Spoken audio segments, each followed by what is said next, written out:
Act 2. The Return. 7 months later. The alarms begin to blare throughout EDF headquarters. Director Rayleigh exits his office and enters the control center. Report! Pluto's satellite has detected 6 bogies passing by the planet. Confirmed. The identification matches the Satan attack pods 10 months ago. They're early? Have the Star Team on standby and get me Piccolo. Meanwhile, on King Kai's planet, Mercury is sitting in the grass with his legs crisscrossed and his arms folded, as his whole body was glowing crimson red. He loses his focus when he hears King Kai yell. Mercury hops to his feet and runs inside the house. What happened? The Saiyans have entered the Sol system. They're early? I have to go. Mercury, even with the Kaioken, I feel that it wouldn't be enough. It will have to do. I've learned so much, and I've become so much more powerful than before. Thank you for your help. Tell my director that I'm on my way. Mercury then exits the house and blasts off at inhumane speed down Snakeway. Meanwhile on Earth, the Star Team gears up for the Saiyans. I hope Captain Mercury gets here in time. Yeah, and these Saiyans are 3 times stronger than the one he and the lieutenant faced. Enough. They won that battle and so will we. I don't want to hear any negative chatter. Is that clear? Yes, Yes, sir. sir. Jack enters the room in full gear with a woman, whose name is Corporal Hannah, who is also in full gear. The Star Team stood at attention. At ease. Star Team prepare to deploy. It's confirmed that the Saiyans will land in the western wasteland. That's about 50 miles from West City. That's correct. And that will be their first target. They land in 20 minutes. Let's move out. The Star Team makes their way to the airfield and blast off toward the western wasteland.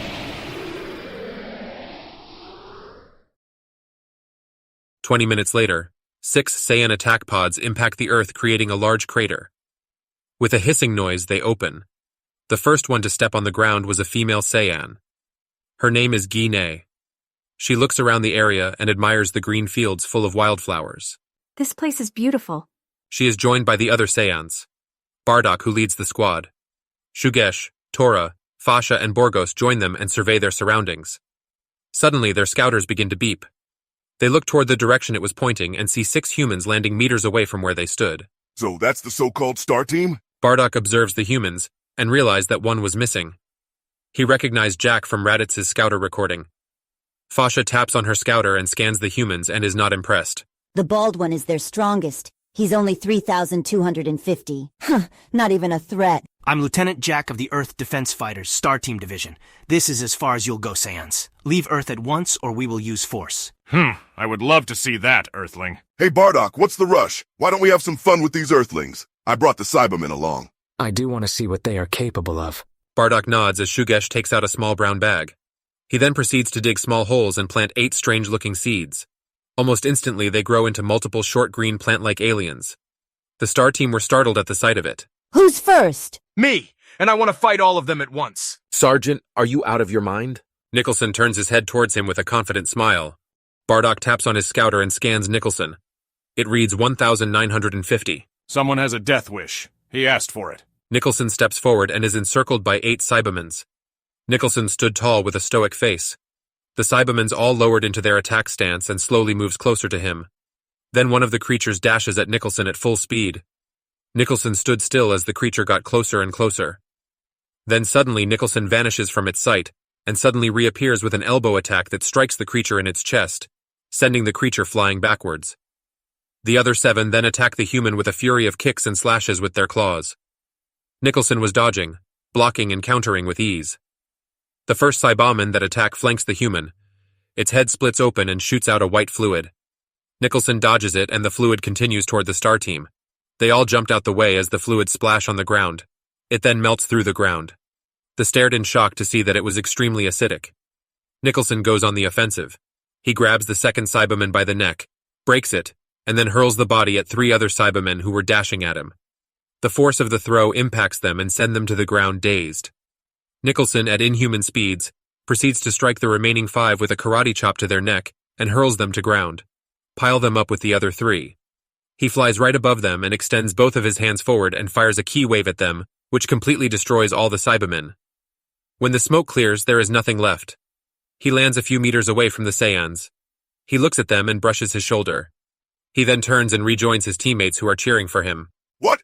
Impossible! Looks like you got a weak batch there, Shugesh. It doesn't matter, because I'm next. And who's going to be the next fighter? I'll be your opponent. Nicholson passes him and places his hand on his right shoulder. Be careful. Don't worry, I got this. Gabriel steps forward facing the fat Saiyan as the wind blows. The Saiyan smirks at the human, who is getting into his fighting stance. The Saiyan follow suits. Gabriel was the first to move. He uses his solar flare and blinds Shugesh, who screams in pain and covers his eyes. Gabriel then closes the distance by going low and sweeping the Saiyan's legs, and roundhouse kicks him a couple of feet away. Shugesh regains his sight and stops himself. He looks irritated from that attack. However, Gabriel was not done. He closes the distance again. Shugesh sees him coming and throws a punch, but the human barely dodges it by ducking low and coming up with an uppercut, dazing the Saiyan for a bit. Gabriel then finishes off by grabbing the fat Saiyan's legs, picking him up with all of his might, and slamming him on the ground, making a small crater. He backs away panting. Shugesh get on his feet like nothing happened. Pieces of his armor fell off. Shock and horror appear on Gabriel's face. Even the star team was shocked. That was impressive, picking me up like that. You actually broke pieces of my armor! No way! I threw everything at him! Now then, I guess it's my turn. The Saiyan brings his arms to a 90-degree angle and bends his knees. The ground began to shake as he was powering up. Dust and rock began to float and rush around him. The star team had to shield their faces and hold their ground from the power of the Saiyan. Shugesh is then enveloped in a light blue aura. He looks at fear-faced Gabriel with a wicked grin. Then at inhuman speeds he charges at him and throws a powerful punch. Gabriel barely dodges it by jumping back, but Shugesh was too fast for him. He again closes the distance and strikes again, but this time Gabriel attempts to block it with his left arm, but it was torn off from that strike. He howls in agonizing pain and falls to his knees. He's then met with a kick to his chest that sends him flying through a boulder and into a field. Jackson and Diane watched in anger and was ready to join in the fight, but Jack stood in front of them. Lieutenant, we have to do something! Gabriel is going to die if we don't help him! We have to hold just a little while longer until Mercury comes. Gabriel knew the risk when he stepped forward. So we're just going to watch him die? Jack was silent. He wanted to help too, but he knew that if they help, the other Saiyans would jump in as well. Gabriel staggers to his feet holding the bloody wound that was his left arm. Shugesh walks towards him and tosses his severed arm to him. Gabriel looks at it and is filled with rage.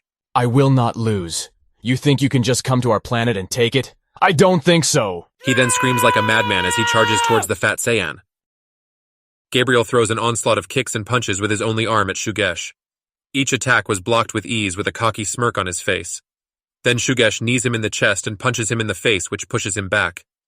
Gabriel was losing blood, but he would not relent. Gabriel dashes for one final attack, but the Saiyan strikes him on the side of his neck, breaking it, thus killing him. His limp body falls face first to the ground.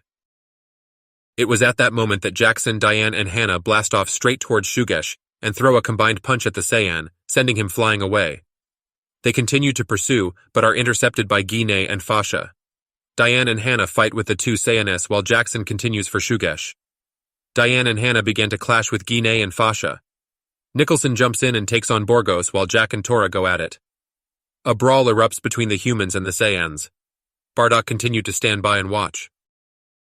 Later, Mercury arrives at the head of Snake Way and meets Piccolo there. They teleport back to the lookout. You have to hurry. Things are taking a turn for the worse for the Star Team. Piccolo hands him a small white container. Take these with you. The EDF calls them Dermo Shot. They are filled with synthesized Senzu beans. It's not instant restoration like the bean, but it is fast-acting. Thank you, Piccolo. Mercury turns and dashes towards the edge of the lookout.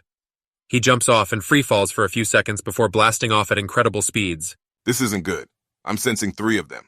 Oh no, there's 2 left. I have to hurry. Mercury rockets through the skies towards the battlegrounds. Meanwhile, Nicholson impacts a large boulder that shatters into small pieces. He is unconscious. Borgos proceeds to fire a key wave at the downed human, but Jack jumps in front of him and blocks it as it explodes. When the smoke clears, both of his arms are severely burned. He falls to his knees exhausted. He looks to his left and sees the corpses of Jackson and Diane, and to his right, the remains of Hannah. He looks forward at the Saiyans, who are standing only a couple meters away from him. I have to say, you Earthlings are impressive fighters. But it was all in vain. No one can stand up to a Saiyan, let alone an elite Saiyan. Suddenly, all of their scouters began to beep rapidly. They look toward the direction of this new power. At great speeds, Mercury lands with the wind blowing behind him as he breaks the sound barrier. He looks at the Saiyans to his right and stands tall. He then looks to his left and sees an injured Jack and an unconscious Nicholson. He jumps over to them and kneels. About time you got here. I came as fast as I could. What's the sit rep? We lost Gabriel, Hannah, Diane, and Jackson. Nicholson is unconscious, but still alive. Mercury takes out a white container, opens it, and gives the dermo shot to Jack. Here, take this. It'll heal you both. Fall back to HQ, I'll handle the rest. Jack takes the dermo shot and injects a dose in his left arm. Be careful. These Saiyans are tough. Mercury then glares at the Saiyans while standing up. So am I. Jack injects the dermo shot into Nicholson's right arm, picks him up and flies off to base. Mercury approaches the Saiyans with a serious face. He glances at the remains of his squad members. So you're Mercury. We were wondering when you would show up. You want me? You got me! Mercury then bends his knees and brings his arms at a 90-degree angle. The ground shakes more violently than Shugesh. Pieces of smashed boulders float in the air, and the wind violently blows through the area.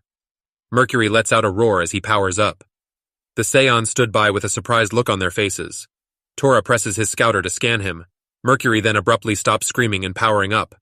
Rocks and dust fall back to the ground. What does your scouter say about his power level? It's over 11,000. What? 11,000? There is no way an Earthling can get that strong in a year. I did. After all, I was trained in the art of Kaioken. Shugesh begins to charge at Mercury. Why, you little? No human is a match for a Saiyan. I don't care what you learn. Shugesh key-laced his right fist as he gets closer to Mercury, who continued standing still with a smirk on his face. The fat Saiyan then throws a powerful punch at the human's head, but it goes through him like it was air. He was not there. Before Shugesh realized it was an afterimage, the blow knocked the air out of him. Mercury had ducked and punched him in the stomach. Shugesh doubled over, grabbing his stomach. Mercury took one step back, lifted his right leg and axe-kicked him on top of his head. Shugesh's face slammed into the ground so hard that it left cracks in the earth, pushing up dust that was carried in the wind, leaving him in an awkward position. He was out cold. That guy is not getting back up. Mercury steps over Shugesh and walks towards the other Saiyans, who all had a shocked look on their faces. Mercury then points at everyone except Bardock and beckons them to fight him all at once. Mercury was feeling confident that he can take them all on. If he was able to make short work with one, then the rest of them should be just as easy.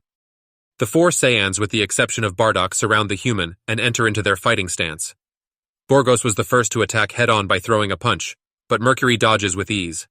Then Tora appears behind him and attacks. Soon Fasha and Guinea jumps in and throws their punches and kicks. Mercury dodged, blocked, parried, and countered all of their attacks. Mercury was fast, but he quickly realized that he bit off more than he can chew. He only fought one Saiyan and barely won. Now he is fighting four of them, and they seem more coordinated. The Saiyans' attacks were beginning to break through Mercury's defenses. They began to land hits on him. Borgos lands a knee attack on Mercury's back. He grunts in pain, but was interrupted when Tora comes in with a stomach punch that knocks the air out of the human, and then finishes with a punch to his face. Borgos then grabs Mercury's right arm, swings him towards Fasha and Guinea, who both throws a combined dropkick that sends Mercury flying towards a large mesa. He crashes through it, causing parts of the mesa to crumble on top of him. The Saiyans fly over to the large pile of rocks that covered the human. Then suddenly they hear someone shout, Kaioken! The piles explode as small to large pieces of rocks fly into the air. Mercury was screaming at the top of his voice as a fiery crimson aura erupts and envelops him. The sudden spike of energy causes all the Saiyan scouters to explode from overload. Before they had a chance to react, Mercury was on the move. In a zigzag motion with each movement going to the next person, he throws a right haymaker at Borgos, striking him on his left cheek. Karate chops Fasha and Guinea between their shoulder and necks, then throws a knee attack in Tora's stomach. Mercury was soon behind all of them when all of them at once collapsed to the ground unconscious. Bardock was shocked that all his teammates fell by this unseen attack. Suddenly, he felt an immense pressure on his left cheek. Mercury had struck him. The force of the attack sent him flying into the sky through a mountainous region of the wasteland. He impacts the ground, making a large crater. He gets up, but before he has time to react, Mercury closes the distance and throws a series of consecutive punches at the Saiyan. He finishes with a sidekick that pushes him away. Mercury slowly lowers his right leg as his crimson aura dissipates. Bardock gritted his teeth as he looks at the human. He was bruised and bleeding all over his body. Chunks of his armor was missing, and his spandex was torn. His tail was no longer around his waist but hanging out. Bardock, is it? Submit and give up. Let's end the violence. You and your people will be cared for. You think I'm Finnish? You have no idea of what Saiyans are capable of. Bardock then raises his left hand, and small bright key sphere appears. He then throws it into the sky. Mercury's eye follows it as it then stops in the sky. Then he hears Bardock yells out, "Burst! Open and mix!" Then the small white dot then flashes and is now bigger and brighter. Mercury turns to Bardock and shocked at what he sees. Bardock's eyes are solid white. His whole body pulsated. He grew fangs as his face began to transform into a wolf-like ape. He rapidly grew brown fur all over his body as he grew bigger and bigger, and was now as tall as a 70-story building. Mercury watched in horror as this man transformed to a great ape. Meanwhile, at EDF headquarters, the computers in the control room began to short-circuit and spark out. Director Rayleigh was able to get a reading of the cause and discovered that a power level of 160,000 was detected. Moments later, a partially healed Jack and Nicholson enter the room. It's that Saiyan called Bardock. Mercury will need backup. I want you both to accompany Bravo Team. Do what you can to bring whatever Mercury is facing down. Understood, Director. They run out the room as Rayleigh gives the orders to Bravo Team. Jack and Nicholson exit the building to the airfield and see a large group of 30 soldiers waiting for them. 3 of them approach the 2. They are Lieutenant Kendra, Sergeant Harris, and Sergeant Drillon. Bravo Team is ready to go. We have no time to lose. Let's move. The great ape lets out a monstrous roar as it slams its fist into a large rock formation, barely missing the small human. Mercury used his Kaioken to avoid all of Bardock's attacks. It was fast for its size. Mercury continues to evade and move around the mountainous region with Bardock pursuing closely. Mercury then drops down to the ground, turns and rockets between its legs, and shoulder charges it behind its left knee, causing the great ape to tumble backward and crash to the ground. Mercury then whips around and fires a volley of ki blasts at it. When the smoke cleared, Mercury sees a massive hand of the ape swipe at him. He blasts toward the sky but was not fast enough. He is hit and is sent flying through multiple mesas until he finally impacts one and falls to the ground. Bardock then leaps into the air and lands in front of him, shaking the ground violently. Mercury quickly tries to escape but is grabbed by Bardock's massive hand. Mercury's right arm was free, and he pounds the hand to get free, but Bardock then squeezes. Mercury screamed in agony and was unable to breathe in. In a desperate act, he points his index finger and fires a ki beam that impacts Bardock's right eye. Bardock roars in pain and releases Mercury to grab his eye. Mercury falls and impacts the ground exhausted from the Kaioken usage and was severely injured from being crushed. Bardock then looks down at Mercury and stomps down on his legs, shattering them. Mercury howls in excruciating pain to the point of passing out. Bardock then proceeded to lift his boot again to squash Mercury, when suddenly Kendra appears right in front of Bardock's face and yells out, "Solar flare!" Bardock roars in pain and is blinded. He covers his eyes and stomps backwards. Harris and Drillon fly in and quickly grab and carry the unconscious Mercury to a safe area, as Jack, Nicholson, Kendra, and Bravo Team engage in combat with the great ape. Jack notices the light in the sky and figures that it is the source of the great ape's power. He fires a ki wave at it and destroys it, but nothing. Bardock regains his sight and begins to fight back. He swings his massive arms around like waving away a swarm of bees. Some Bravo Team members are hit, and few were vaporized when Bardock fired a ki wave from his mouth. Meanwhile, Mercury awakens after receiving his injection from the Senzu shot. He is partially healed. Harris, he's awake. Wow, you took quite a beating. Harris, if you're here, Bravo Team is too. We have to hurry and destroy that light in the sky. Already done, but that beast is still there. So now what? Mercury thinks for a bit until he comes to a realization. The tail! If we can manage to cut off its tail, it'll revert back to normal. We need to hurry. Our guys are getting wiped out. All right. I want you two to get his attention on you. Have the rest of Bravo Team follow suit. I will go for the tail at full power. Got it. The 2 men blast off and notified everyone else of the plan. They agreed and worked to distract Bardock. Mercury stealthily moves into position. Time was of the essence as Bravo Team lost 80% of its forces. Mercury then sees a clear shot at Bardock's tail. Kaioken ×3! Like a flash fire, his crimson aura erupts around him. He then concentrates the power into his right arm, forming a red keyblade. It felt like his arm was going to explode, but he did not feel the strain on the rest of his body. Mercury then rockets at the Saiyan's tail as fast as he could. He cocks back his arm and slashes the giant tail clean off. Bardock began to revert back to his normal form. After shrinking back to his normal size, Bardock falls to his knees, panting.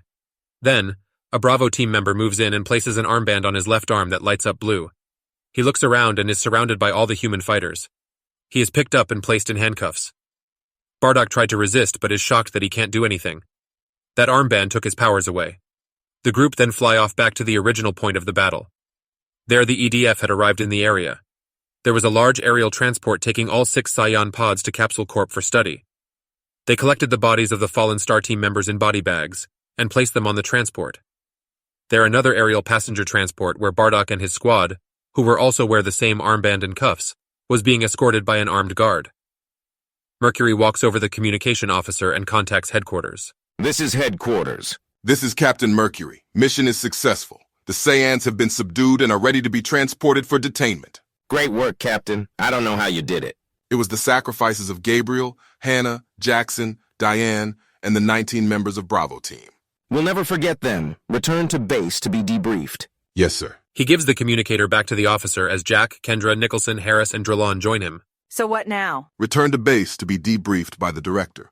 Also, Jack and Nicholson will brief you there on your new assignment as Star Team members. Wait, what? Star Team members? You gotta be kidding. The Star Team does not kid around when choosing their new members. You three have proven yourselves worthy. What Nicholson is saying is, welcome to the team.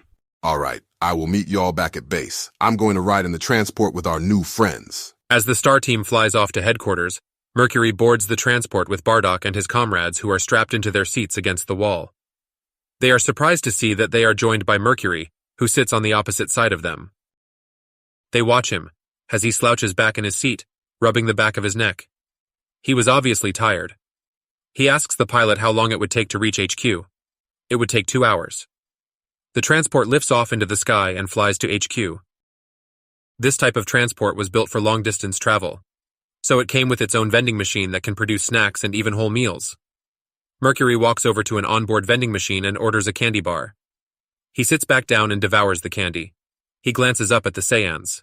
Are y'all hungry? I can order more food from the machine. It can make pizza and burgers. They remain silent. Mercury gets up and walks over to the machine. He proceeds to order 6 boxes of cheese pizza, 1 for each of them. He then carries them and places them on his seat. He walks to a button on the wall next to them and pushes it, releasing their straps and handcuffs but keeping on the armbands. They looked at each other with confusion. What are you doing? Saiyans gotta eat, right? You'll love this. We don't have to be enemies. We can be friends. We only fight to defend ourselves and others. Mercury proceeds to hand each one their boxes of pizza. He then sits back down and watches in amusement on seeing the Saiyans eating pizza for the first time. They completely wolf it down. Mercury collects the boxes and trashes them. He allows them to walk around freely. Why do you want our planet? Do you need resources? Are you refugees? The value of this planet is high in the Planet Trade Organization's market. Okay. But don't you think that is wrong? Just taking people's homes and exterminating them? How would you feel if that happened to you? Mercury noticed that they all seemed uneasy when he brought that up. Wait, has that happened to you? No, but it doesn't matter. This planet will be ours. In 3 years, a massive invasion force will arrive here, and the Saiyan leading that force is 10 times stronger than all of us combined. This news greatly shocked Mercury. Invasion force? 10 times stronger? He sees a female soldier exiting the cockpit. You, what's your level? 2,000, sir. Watch them! Mercury runs to the transport's exit way and hits the button opening it. The wind rushes in as Mercury jumps out and rockets towards EDF headquarters. When he arrives, he dashes to Director Rayleigh while he is debriefing the Star Team. He notifies him of the invasion that will arrive in 3 years. Rayleigh immediately contacts the World Council and informs them of the situation. They agree to have the entire globe ready for the coming invasion. With new alien technology acquired from the Saiyans, Capsule Corp was able to synthesize new material and develop new equipment. They provide the EDF with new armor based off of the Saiyan armor. Plans for a prototype exosuit was in development as well. The gravity chamber has been upgraded and can now go up to 30 times gravity. Mercury teaches the Star Team on how to use the Kaioken and the Spirit Bomb. He also invented the Kaioken endurance training. With this, the Star Team was able to increase their levels more effectively and at longer periods of time. The EDF sent out more satellites and expanded the early warning network that reached as far as Alpha Centauri. They also set up spatial mines throughout the Sol system, and one experimental superweapon called the Linear Equator Cannon was made with 4 more under construction. The World Council had also set underground shelters for civilians to take refuge in. As time passed, Earth was prepared to take on the Saiyans. Meanwhile, in an unknown region of space, a massive egg-shaped starship surrounded by attack pods numbering in tens of thousands blasts through space. On board, Lisa is viewing a monitor screen showing the fight between Bardock's Planet Elite Squad and the Star Team. She is more interested in Mercury, who single-handedly defeated all of them. Pinu walks up next to her. Are there any records of a Saiyan child sent to Earth? No, originally Kakarot was scheduled, but it was cancelled. So, He is not a Saiyan. I can't wait to meet you, Mercury. End of Act 2.